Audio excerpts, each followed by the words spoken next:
Hello.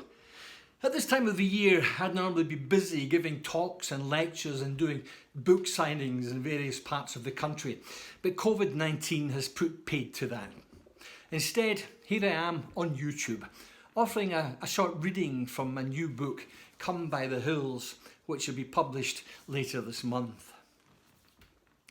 I have the author Nan Shepherd to thank for making me refocus my thoughts and energies when I'm in the hills and wild places. And it's largely that refocusing that showed me that mountain summits were not the be-all and end-all of life in the great outdoors. Now don't get me wrong, I'm not being critical of Munro and Corbett bagging and the like. I've enjoyed many years ticking the lists. And your new book has its fair share of summit bagging reminiscences too. But I wanted to make this book more than just about mountain summits. Our mountain regions are drenched in history, folklore and legend. And the book explores those elements of our mountain culture, as well as taking a wide exploration of Scotland's forests, glens, coastlines and all those fascinating elements that bring a turbulent history to life. I'll take you to some of our most fascinating and mysterious glens, to our most distant northern and western islands, and I examine some of the great characters of Scottish outdoor life, some well known, others less so. As my good friend Robert Macfarlane suggests in the foreword of the book, Come by the Hills is a late life love letter to the hills from the glens, those places that have shaped my life. I'd like to offer you a reading from the book, and I think it's appropriate to read from a chapter I wrote about the Cairngorms, my hills of home, a chapter entitled To Know Being the Final Grace.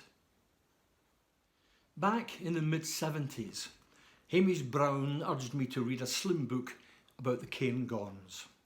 It was titled The Living Mountain, and it was at a time when I was discovering the Cairngorms for myself. I just moved to Aviemore and was thrilled and excited by the qualities of spaciousness and height and the relative remoteness of some of the hills. The remoteness especially was something I was unused to. Until then, my mountain experience had been on the more jagged peaks of the west, Lomond and the Trossachs, the Crianlarich and Tyndrum hills, the Blackmount and Glencoe, hills where you can see a road from almost every peak. The Cairngorms, particularly the Breoreach and Ben Ann plateaus, felt extremely remote, almost a land apart. The author of The Living Mountain was Nan Shepherd, perhaps best known today as the woman on the Bank of Scotland £5 note.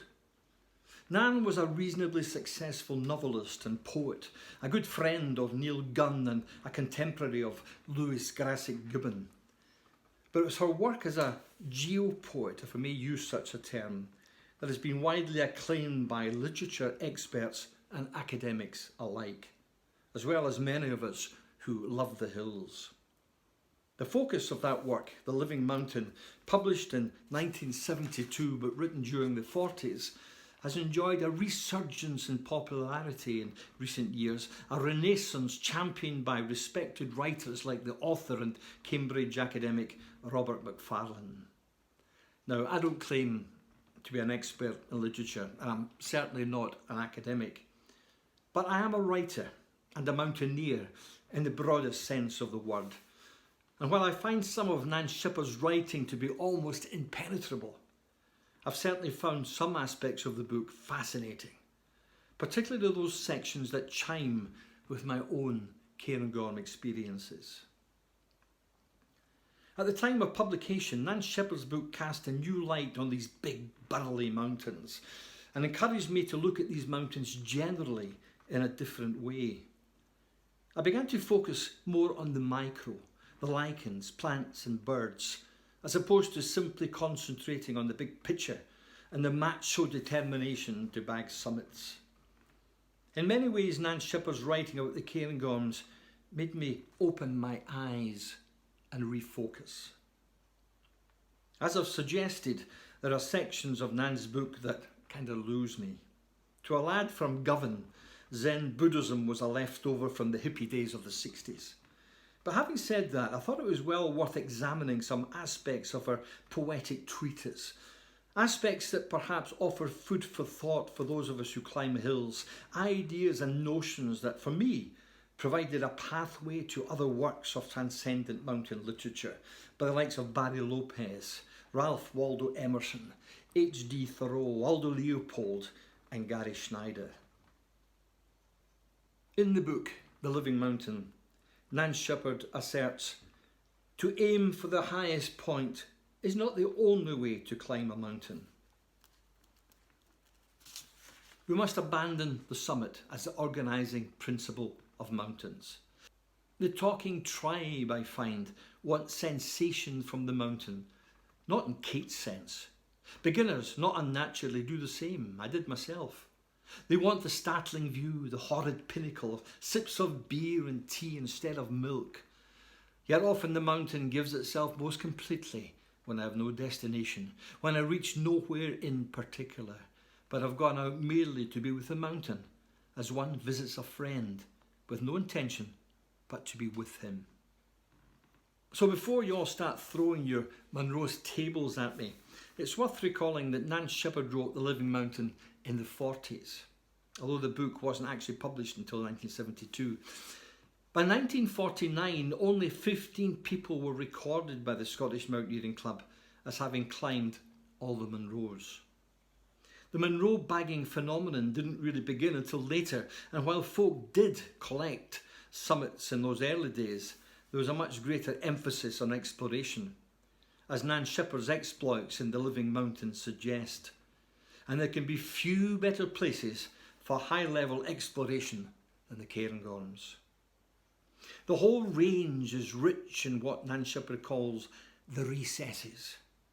Comparatively few people are impressed by gazing up at the Cairngorms from below, unlike the Skye Coolin or the Glencoe peaks or the ancient behemoths of Torridon. The Cairngorms require you to expend some effort before they reveal the true glory. It's only when you reach the heights of the high-level plateaus that you can gaze down over edges and corrie rims into deep chasms and trenches, recesses of rock and scree, and the cyclopean masonry of the granite cliffs and vehicles. That reading was from my new book, Come by the Hills, published by Sandstone Press on October the 20th. The book can be pre-ordered from Sandstone at the URL below. Thank you.